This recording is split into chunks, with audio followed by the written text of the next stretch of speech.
नमस्कार, आप देख रहे हैं न्यूज ग्राउंड जीरो। मैं हूं पंकज सोनी।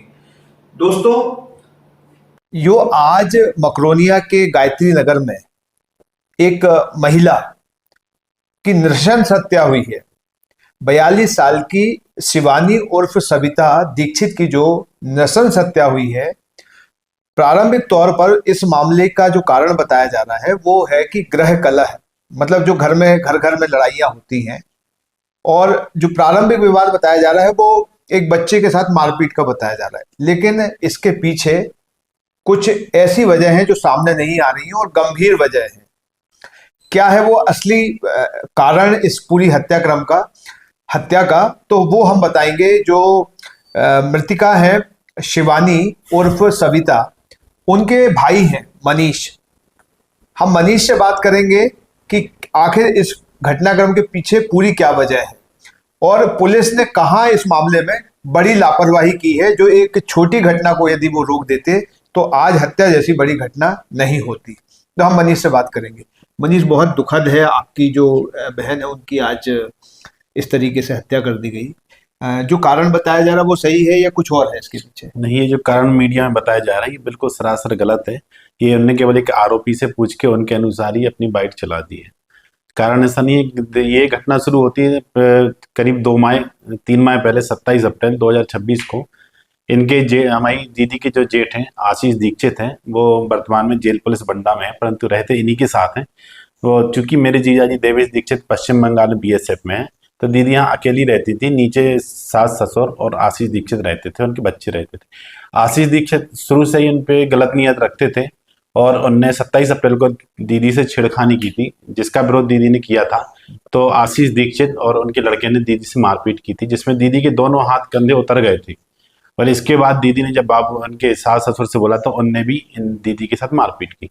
जब मुझे उन्होंने फ़ोन किया, चूंकि मैं उस समय जबलपुर में था, मैंने 112 को कॉल किया। पुलिस गई, पुलिस के साथ दीदी 112 से पुलिस थाने गई थी, परंतु पुलिस द्वारा एफआईआर ना करके केवल एनसीआर में उसको तब्दील कर दिया। मकरोनिया थाना। हाँ, मकरोनिया थाने की घटना है 27 अप्रैल की। मैंने कंट्रोल रूम को भी सूचना दी थी, परंतु पुलिस द्वारा एफआईआर ना एनसीआर लिखी गई थी उसमें, और दीदी का एमएलसी कराई गई थी, परंतु उनके दोनों हाथ उतरे हुए थे, उनका एक्सरा नहीं कराया गया था। फिर पीछे से इनके ससुर जी पहुंच गए थे, तो इन्हें आपस में समझा के, और चूंकि दर्द ज्यादा था तो एक हफ्ते करीब बंसल हॉस्पिटल में 1 हफ्ते आईसीयू में भर्ती रही। उसके बाद बंसल हॉस्पिटल वालों ने एमएलसी भी भेजी थाना में, पर थाना द्वारा फिर भी एफआईआर नहीं की गई। उस समय इनको बचा लिया गया। उसके बाद से सास ससुर लगातार दीदी से द्वेषभावना रखते थे, कहते थे कि तुम हमारे घर से अलग हो जाओ, हमारा बड़ा बेटा हमारे साथ रहेगा, और उसका तुमने विरोध किया तो हम तुम्हें को मारेंगे, तुम्हें जबरदस्ती भगा देंगे। उसके बाद से सास ससुर कभी पानी बंद कर देते थे, कभी लाइट बंद कर काट देते थे, तो हमारी दीदी बहुत परेशान रहती थी। उन्होंने 1-2 बार फोन भी किया, मुझे मिली भी, तो उन्होंने यही बताया कि हमारे सास ससुर बहुत परेशान करते हैं और आशीष आए दिन हमारे आगे पीछे ही घूमते रहता है। क्योंकि दीदी अपनी बच्ची को छोड़ने के भी वन में पड़ती है, रोड पे जाती है मेन रोड पे, तो उसके पीछे पीछे आशीष हमेशा आगे पीछे ही लगे रहते थे। क्योंकि पदस्थापना इनकी बंडा में थी, रहते यहीं थे, तो इनका मौका देखते थे कि हमारी दीदी कब अकेली है और कब हम इनसे छेड़खानी कर दें। दीदी हमेशा इसका विरोध करती थी, परंतु बाबूजी लोग, जो सास ससुर थे, वो बड़े लड़के का ही सपोर्ट करती थी। उनका सपोर्ट करने का कारण ये था कि बड़े लड़के कहाँ बेटा है, और हमारी दीदी के यहाँ 2 बच्चियां हैं, तो वो पसंद नहीं करती थी हमारी दीदी को कि तुम्हारे इधर बेटा नहीं है। तो आए दिन वो हमारी दीदी को परेशान करती थी, और इनने एक राय होके, सास ने, ससुर ने और इसके बड़े लड़के आशीष दीक्षित ने, इन्हें मिलके ही हमारी दीदी की हत्या की है। और चूंकि मैं जैसे ही मुझे फोन से सूचना मिली पहुंच गया था, तो वो मेरे ससुर नहीं, मेरी दीदी के ससुर थे, हाथ खून से रंगे हुए थे उनकी। आशीष दीक्षित जो बंडा जेल पुलिस में, वो भी वहीं नीचे उपस्थित था। निश्चित रूप से उसने साक्ष्य मिटाए हैं और हत्या करने में इनकी मदद की है। तो मैं निश्चित रूप से ये चाहता हूँ कि सास चंदा देवी दीदी की और ससुर रामनरेश दीक्षित एवं उनके जेठ आशीष दीक्षित पर दंडात्मक कार्रवाई निश्चित रूप से होनी चाहिए। आपने वहां पे जो सीसीटीवी है वो भी जी देखे हैं, जी तो उसमें क्या दिख रहा था? उसमें सीन क्या था? मतलब जो जो घटनाक्रम है, जितना भी आपने देखा, जी वो भी जी हम चाहेंगे आपको बताइए, क्योंकि वो भी बहुत महत्वपूर्ण है। बिल्कुल और बिल्कुल। आपने जो देखा है उससे लगता है कि आरोपी एक नहीं है, बिल्कुल। और भी है। हाँ, चूंकि मेरी दीदी 42 ईयर की थी और उनका शरीर भी अच्छा था, एक आदमी उनको नहीं मार सकता है। चूंकि बाबूजी रिटायर सब इंस्पेक्टर एसएफ से, उनकी पर्सनालिटी अच्छी है और वो थोड़ा फिजिकल फिट है, तो उनने चाकू से करीब 8-10 वार किए हैं दीदी के गले में, यहाँ गाल पे, पेट में, पीठ में उनके बहुत सारे 10-12 करीब घाव हैं। सास वहीं दीदी से बात कर रही थी, उनकी मदद कर रही थी, और नीचे उनके जो बड़ा लड़का आशीष दीक्षित था, वो फिर नीचे रहा, नीचे सब देख रहा था कि कोई आ ना जाए यहाँ पे। और इन लोगों ने किसी ने भी ना 108, ना पुलिस को सूचना दी, ना ही 108 को सूचना दी कि उनका इलाज करा जाए। ये लोग निश्चित रूप से उनके मरने का ही इंतजार कर रहे थे कि कहीं ना कहीं दीदी बच जाती तो उनके मरना कथन भी हो जाते हैं। ये अच्छे से जानते हैं पुलिस कार्रवाई में कि निश्चित रूप से ये बहुत मतलब जो सही कानूनी कार्रवाई होती है उससे इनको कोई नहीं बचा सकता था। जहाँ ये सब घटनाक्रम चल रहा था, ये हत्या का, वहां वो छोटी बच्ची मौजूद थी क्या हाँ, उसके इन्हें सामने हुआ? 5 साल की बच्ची के सामने ही इनने चाकुओं से वार किए। वो अपनी मम्मी को बचा रही थी कि मत मारो मत मारो, तो इनने उन्हीं के सामने मेरी दीदी को नृशंस हत्या कर दी। करीब 10-12 बार बहुत मतलब नृशंस तरीके से, बहुत बुरी तरीके से मारे हैं। ये आपने सीसीटीवी में देखा था? बिल्कुल, मैंने सीसीटीवी में देखा है। सारे पुलिस अधिकारी, विवेचक, सीएसपी सर सभी उपस्थित थे वहां पे। सबके सामने देखा हाँ, गया? सबके सामने ही देखा है। अच्छा, ये जो घटनाक्रम है छेड़खानी का, यदि उस समय एफआईआर हो जाती हम्म।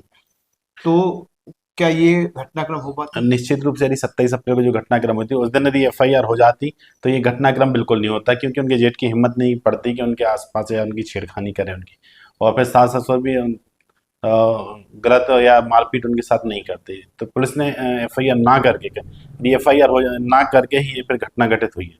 तो ये पुलिस ने क्यों नहीं की एफआईआर? पुलिस के ऊपर मैंने तो बोला था उनसे कि आप एफआईआर करिए, क्योंकि दीदी आई हैं, उनको लगा है, भर्ती रही, एमएलसी हुई है, परंतु कुछ राजनीतिक दबाव के कारण बता रहे हैं कि आशीष दीक्षित के ऊपर एफआईआर नहीं की है। और इस बार भी वो आशीष दीक्षित को ही बचाना चाह रहे हैं। इस बार भी उनके पास हमसे पहले अधिकारियों, राजनीतिक फोन पहुंच चुके थे।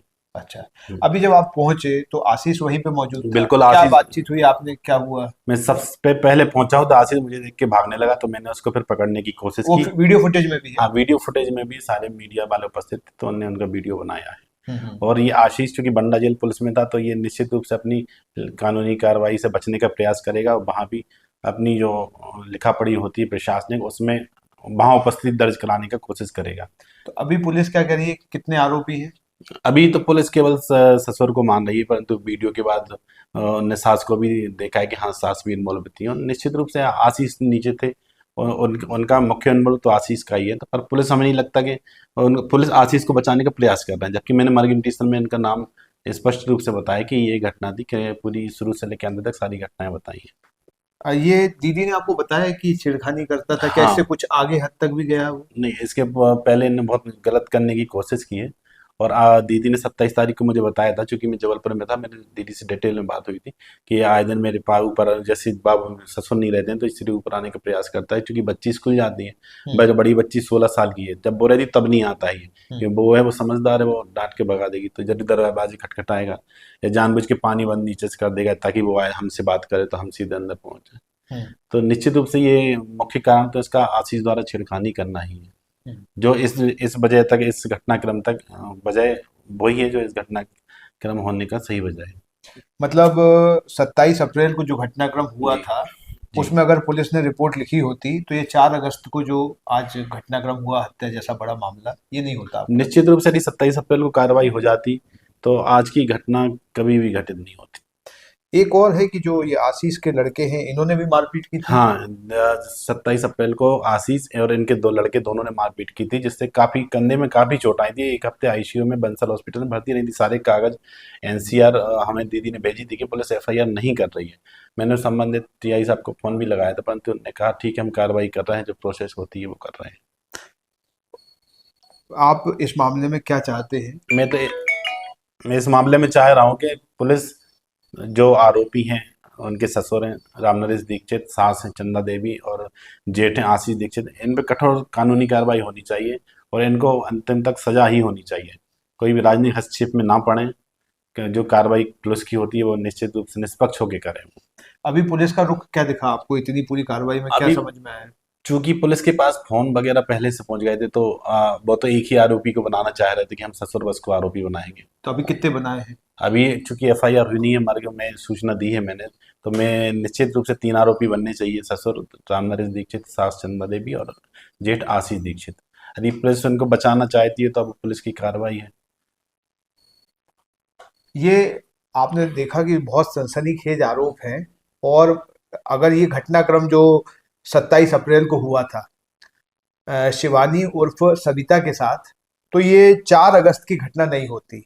लेकिन जो ये मनीष बता रहे हैं कि सीसीटीवी में सास भी माँ इस घटनाक्रम में सहयोग देती नजर आई है, तो ये बहुत सनसनीखेज मामला हो जाता है। और जिस तरीके से छेड़छाड़ का आरोप है, कहीं ना कहीं पुलिस अगर पहले जो छोटे छोटे रूपों में घटनाक्रम सामने आते हैं उस पर गंभीरता से कार्रवाई कर दे, तो ऐसी हत्या जैसी बड़ी वारदातों को बचाया जा सकता है। और चूंकि ये पूरा परिवार पुलिस से जुड़ा हुआ है, सभी लोग कोई रिटायर्ड पुलिस अधिकारी है और जो बाकी लोग भी वो पुलिस से जुड़े हुए हैं, तो ऐसे में उस ये पूरे शहर की निगाहें रहेंगी कि पुलिस अब क्या कार्रवाई करती है और क्या सही कार्रवाई करती है। Pankaj Soni, news ground zero, सागर।